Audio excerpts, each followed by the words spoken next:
Өздеріңіз көріп отқандай, мынау ауданымызда, жалғыз ауданымызда қалада емес, орталық Азияда ең үлкен аққала ашылып жатыр. Оның өлшемі қазіргі таңда жерден төбеге есептегенде 10 шаршы 10 метрден асып жатыр.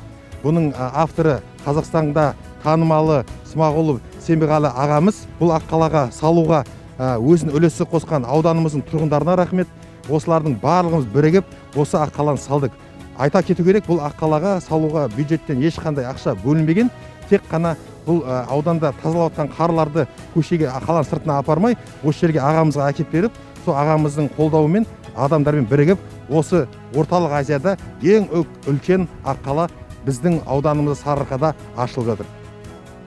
Біз осы аққаланы көріп, күшті ойындар ойнап, көңіл-күйіміз өте көтерілді. Маған қыс мезгілі өте қатты ұнайды. Ішкі қаңқасы жоқ, таза қар екенін айтып өткім келеді. Оны жасау оңай болған жоқ. Әсіресе биылғы қатты аяздың әсерінен қар құм сияқты бір-біріне жабыспайды. Бұл жобада біздің мәдени бөліміміз үлкен жұмыс атқарды.